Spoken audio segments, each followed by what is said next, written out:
Media వారి ద్వారా వస్తున్నటువంటి న్యాయ సలహాలు చూస్తున్నటువంటి ప్రేక్షకులందరికీ కూడా నా నమస్కారాలు తెలియజేస్తున్నాను. నా పేరు డాక్టర్ జీవీఎన్ఆర్ త్రిపుల వరప్రసాద్. నేను హైకోర్టు మరియు సుప్రీంకోర్టు నందు ప్రాక్టీస్ చేస్తున్నాను. పిల్లలు పెరిగి పెద్దవాళ్ళు అయ్యే వరకు తల్లిదండ్రులు వాళ్ళని పెంచి పెద్ద చేసి కష్టపడి పోషించి విద్యాబుద్ధులు చెప్పించిన తర్వాత పెళ్ళిళ్ళు అయిపోయిన తర్వాత తల్లిదండ్రులు నిర్లక్ష్యం చేస్తున్నటువంటి వాళ్ళు నిజంగా చాలా దుర్మార్గుల కింద లెక్క. అటువంటి వాటి మీద కూడా చట్టం చర్యలు తీసుకుంటున్నది. అటువంటి వృద్ధులు ఎవరైనా కోర్టు వారికి పిటిషన్ ఇచ్చినట్లయితే కోర్టు అటువంటి కొడుకుల్ని కోడళ్ళని పిలిపించి మందలించి వీళ్ళను చూడాల్సిన బాధ్యత వాళ్ళది అని ఆర్డర్స్ పాస్ చేస్తున్న సందర్భాలు కూడా ఉన్నాయి. కాకపోతే న్యాయస్థానం దృష్టికి తీసుకోవాల్సిన బాధ్యత ప్రతి ఒక్కళ్ళకే ఉన్నది. ఆ వృద్ధాప్యంలో ఉన్నటువంటి వాళ్ళు ఆ వృద్ధాశ్రమంలో ఉంటున్నప్పుడు ఆ వృద్ధాశ్రమం వాళ్ళు మేనేజ్మెంట్ వారు ఎవరైతే ఉన్నారో వాళ్ళని మంచిగా చూస్తూ ఆహార పానీయాలు చూస్తూ వాళ్ళు కొంతకాలం వాళ్ళు చూస్తూ ఈ లోపల వాళ్ళకి సంబంధించినటువంటి న్యాయపరమైన సేవలు వాళ్ళు అందించినట్లయితే మళ్ళీ ఈ వృద్ధులకి ఆ కొడుకు కోడలు వాళ్ళ బిడ్డలు వాళ్ళు చుట్టం మొదలు పెడితే వీళ్ళని వాళ్ళ ఇంటికి పంపించేయగలిగితే ఇంకా వేరే అనాథలను మళ్ళీ వాళ్ళు తీసుకొని వాళ్ళకు కూడా న్యాయం చేయొచ్చు. ఏదో వచ్చిన వాళ్ళని వృద్ధులను తీసుకొచ్చి మనం ఆదరిస్తున్నామని వీళ్ళు అనుకుంటున్నారు, కానీ వీళ్ళు పోషిస్తున్నారు బాగుంది, కానీ తిరిగి వాళ్ళ బిడ్డల దగ్గరికి పంపడంలో సఫలీకృతులు కావాలని ఈ యొక్క ఈగల్ మీడియా ద్వారా ఈ వృద్ధాశ్రమం నడుపుతున్నటువంటి ప్రతి ఒక్కళ్ళకి యాజమాన్యాలకు నేను తెలియజేస్తున్నాను. వాళ్ళు సమీపంలో దగ్గరలో ఉన్నటువంటి న్యాయవాదిని ఒక కన్సల్టెంట్ని పెట్టుకుంటే ఆయన ఇలా వచ్చిన వాళ్ళ ఫ్యామిలీ మెంబర్స్ డీటెయిల్స్ తీసుకొని కోర్టులో కేసులు వేస్తుంటారు. కొంతమందిని కాపాడగలిగిన కొంతమందిని వాళ్ళ సొంత ఇంటికి చేర్చి బిడ్డలకు దగ్గర చేయగలిగిన చాలా పుణ్యం వాళ్ళు పోగు చేసుకుంటారని నేను భావిస్తున్నాను.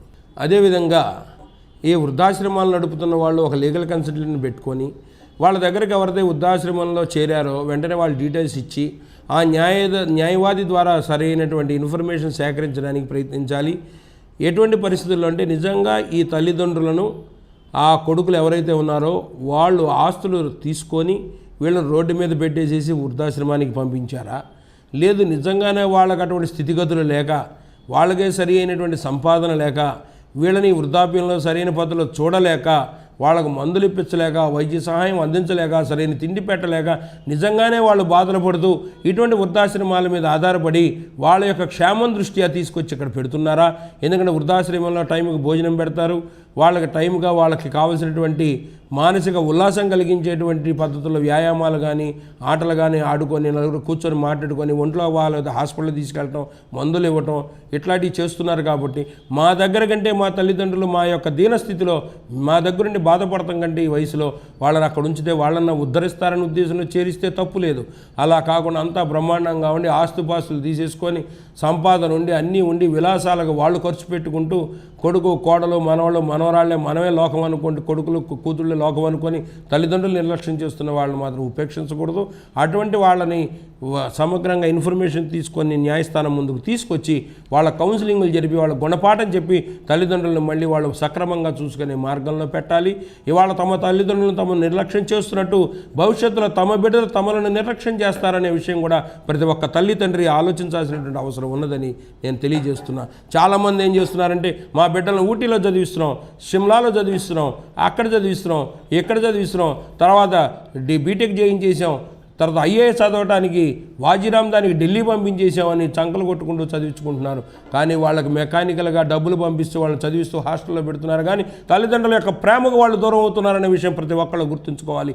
రేపొద్దున వాడు ఐఏఎస్ అయిపోయి కలెక్టర్ అవుతాడు. రేపొద్దున వాడు కూడా మా అమ్మకు బాగాలేదు మీ నాన్నకు బాగాలేదు అని ఇన్ఫర్మేషన్ వస్తే అక్కడ ఉన్నట్టు ఒక అటెండర్ని పంపించి పళ్ళు తీసుకెళ్ళి ఇంటికి ఇవ్వండి, కారు పంపించి హాస్పిటల్లో చేర్చండి అనే పరిస్థితికి వస్తాడు. ఎందుకంటే వాడికి లవ్ అండ్ ఎఫెక్షన్ లేదు. వాడికి కేవలం తెలిసింది డబ్బు టైం పంపిస్తాడు. మా నాన్న మా అమ్మ టైంకి నాకు కేక్ పంపించింది, నాకు చదివించారు, మంచి యూనివర్సిటీలో పెట్టారు, అంతే తెలుసు వాడికి లవ్ అండ్ ఎఫెక్షన్ ఆ బాండింగ్ లేదు. తాత దగ్గరికి అమ్మమ్మ దగ్గరికి నానమ్మ దగ్గరికి వెళ్ళిన లేవు. అందుకని వాడి రిలేషన్స్ లేవు. కాబట్టి రిలేషన్స్ అనేది కోల్పోతున్నాడు అనేది గుర్తుపెట్టుకుంటారు. వాడు కూడా మీ పట్ల నిర్లక్ష్యం వహిస్తాడు. కాబట్టి బిడ్డల్ని ఎంత దూరంలో చదివించినా ఫ్రీక్వెంట్గా వాళ్ళ దగ్గరికి వెళ్తుండాలి, వాళ్ళ సెలవులు తమ దగ్గర తెచ్చుకుంటుండాలి, వాళ్ళతో సమయం గడుపుతూ ఉండాలి. ఎంత బిజీగా ఉన్నా పిల్లలకి ఇవ్వాల్సిన టైం ఇవ్వాలని ప్రతి ఒక్క తల్లిదండ్రులు గుర్తుపెట్టుకోవాలి. తమ తల్లిదండ్రులని వాళ్ళు బాగా చూసుకుంటుంటే తమ బిడ్డల కంటి ముందు ఎప్పుడైతే మా నాన్న మా అమ్మ మా తాతని బాగా చూసుకున్నారని రేపు వాళ్ళు కూడా వీళ్ళని చూడాలనేటువంటి ఆశయంతో ఉంటారనేది ప్రతి ఒక్కళ్ళు గుర్తెరిగి జీవనాన్ని సాగించాలి. అలాగే చాలామంది వాళ్ళ ఉన్నత చదువులు చదువుకుంటున్నారు, తల్లిదండ్రులు కూడా ఎంతో హ్యాపీగా చదివిస్తున్నారు. కానీ వాళ్ళు విదేశాలకు వెళ్ళాలనే కోరికతో విదేశాలకు వెళుతున్నారు. వెళ్ళేటప్పుడు కూడా మా అబ్బాయి విదేశానికి వెళ్తున్నాడని కూడా వీళ్ళకి లోపల కించిత్ బాధ ఉన్నప్పటికీ ఏదో భవిష్యత్తు బాగుంటుందో వృద్ధిలోకి వస్తాడు, అక్కడికి ఒక ఎక్స్పీరియన్స్ వచ్చి తిరిగి ఇండియా వచ్చి ఉద్ధరిస్తాడు మనల్ని ఆశతో అప్పులో సొప్పులో చేసి ఎడ్యుకేషన్ లోన్లు మరీ తీసుకొని పంపిస్తుంటారు. ఆ బిడ్డలు అమెరికా వెళ్ళిపోయి అక్కడ అలవాటు పడతారు. మొదట మాత్రం అవకాశం ఉన్నప్పుడు 2 ఏళ్ళకి ఎప్పుడో ఒకసారి వచ్చిపోతుంటారు. తర్వాత కాలగమనంలో అక్కడ బిజీ అయిపోయి సంపాదన మీద ఆసక్తి పెరిగి అక్కడే ఉండిపోయి చివరికి ఆ వివాహాలు అయిపోయిన తర్వాత కూడా అక్కడే కాలక్షేపం చేస్తూ సొంత ఊరిని ఉన్న ఊరిని మర్చిపోయి తల్లిదండ్రులకు నిర్లక్ష్యం చేస్తూ మహా అయితే అక్కడ పొలాలు కొంటాం, డబ్బులు పంపిస్తే వీళ్ళు కూడా ఆ కొడుకు పేరు మీద పొలాలు కొంటుంటారు, వీళ్ళు కూడా కొడుకుల పేరు మీదే ఇల్లు కడుతూ ఉంటారు. కానీ లోపల ఒక బాధ, అరే ఇన్నాళ్ళు అయిపోయిందే ఇంకా నా కొడుకు కోడలు రాలేదు అని, నా కూతురు అల్లుడు రాలేదని బాధపడుతుంటారు.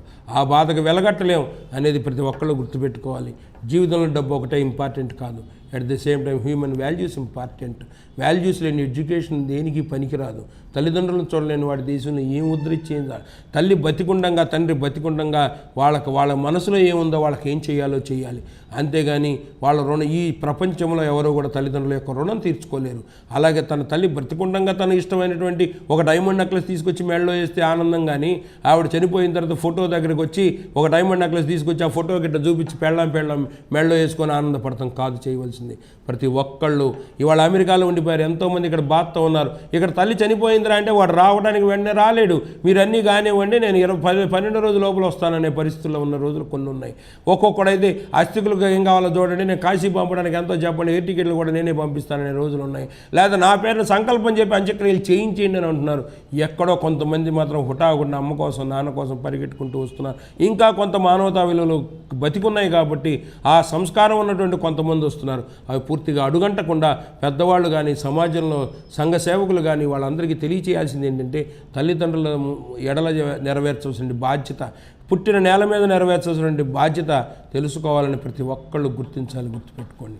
కాబట్టి ఎక్కడ ఏ దేశంలో ఉన్నా ఫ్రీక్వెంట్గా సంపాదన ఖర్చు అయితే ఖర్చు అయింది, అమ్మ దగ్గరికి నాన్న దగ్గరికి వెళ్ళాలని, తమ పిల్లలకి భవిష్యత్తులో ఎలా ఉండాలో వీళ్ళు నడుచుకొని చూపించాల్సిన అవసరం ఉంది. ఎంతో బాధ్యత ఉన్నది మా అమ్మ నాన్న అనే విషయంలో గుర్తించాలి. వాళ్ళ కంటి లోపల ఉన్నటువంటి పొరల వెనక దాగున్నటువంటి ఆ కంటి నీటిని కానీ వాళ్ళ మనసులో ఉన్న గుడి కొట్టుకుపోయిన బాధను కూడా గుర్తించలేని కొడుకు కొడుకే కాదు, కూతురు కూతురే కాదనే విషయం ప్రతి ఒక్కళ్ళు గుర్తెరిగి ఉండాలి. Like and subscribe Eagle Media Works.